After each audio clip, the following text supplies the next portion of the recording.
Olá pessoal, tudo bem?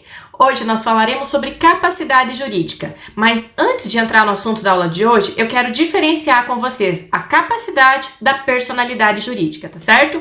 Na aula passada nós falamos sobre personalidade jurídica. É aquela aptidão genérica que toda pessoa natural tem para ser titular de direitos e contrair obrigações. Em outras palavras, é ser sujeito de direito. E toda pessoa natural tem personalidade jurídica e somente a pessoa detém personalidade jurídica.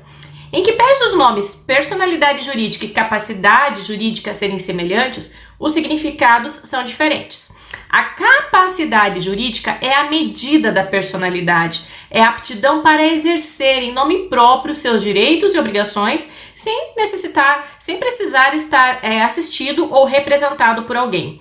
A doutrina também chama a personalidade jurídica de capacidade de direito. Inclusive, o artigo 1º do Código Civil começa dizendo: toda pessoa é capaz de direitos na ordem civil. Esta capacidade de direito a que se refere o artigo 1º é o que nós chamamos de personalidade jurídica. Então vamos lá, vamos recapitular. Personalidade jurídica é ser titular de direitos e poder contrair obrigações. E isto toda pessoa natural tem. Já a capacidade é a aptidão para exercer os seus direitos, e isso nem toda pessoa natural tem. Por quê? Para que eu tenha capacidade são necessários dois atributos: idade mínima e discernimento. E esses dois requisitos eles precisam ser preenchidos cumuladamente. Vamos lá, como é que o Código Civil aborda essa questão então?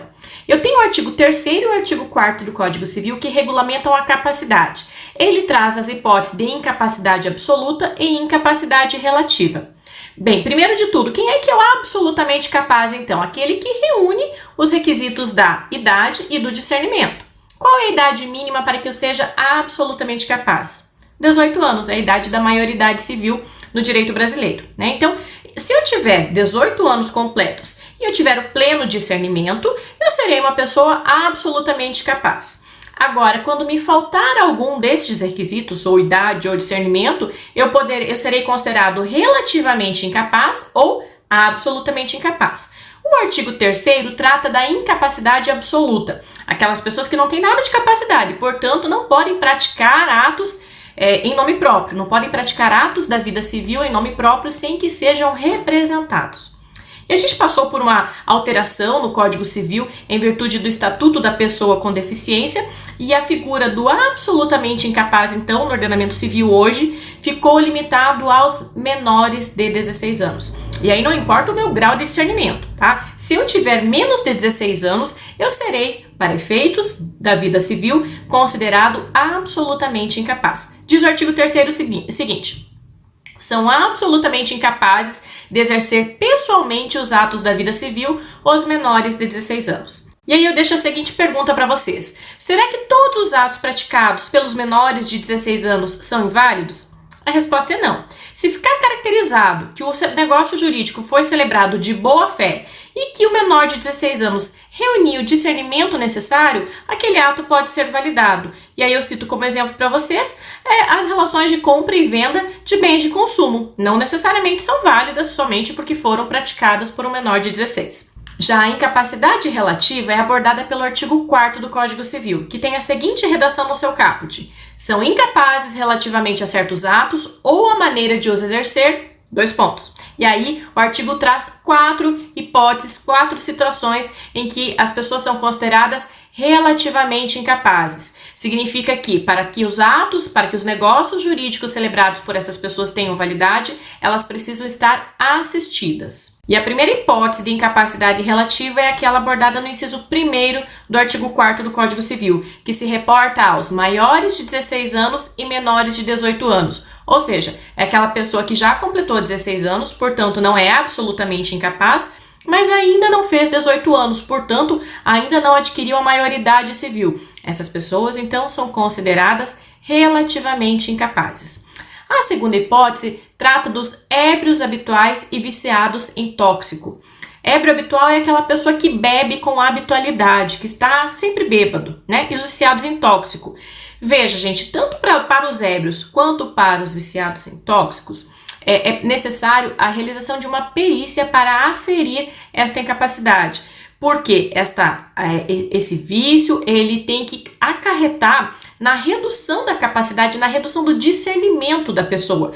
Porque tem pessoas que bebem todo dia, que usam tóxicos, mas isso não afeta os hábitos da sua vida civil. Ela continua mantendo discernimento para suas relações negociais.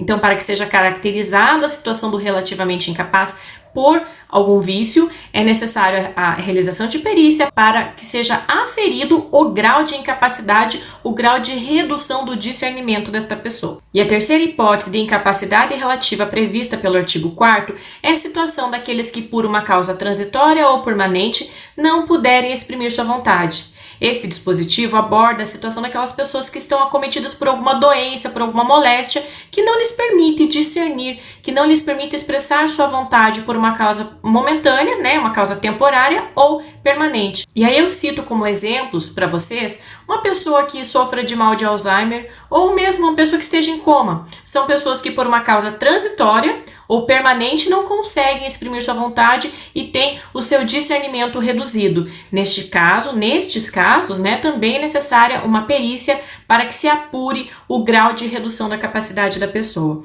E a última hipótese prevista no artigo 4º é a situação dos pródigos.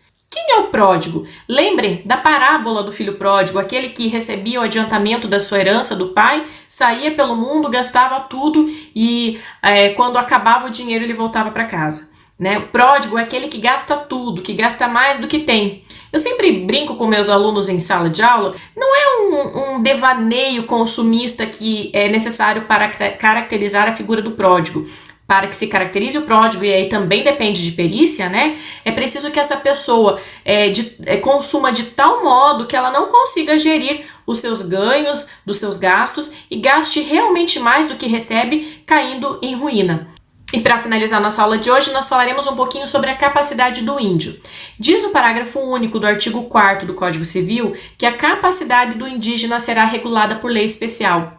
E a lei especial que regula isso é o Estatuto do Índio. O Estatuto traz uma diferenciação entre o índio isolado, o índio em vias de integração e o índio integrado.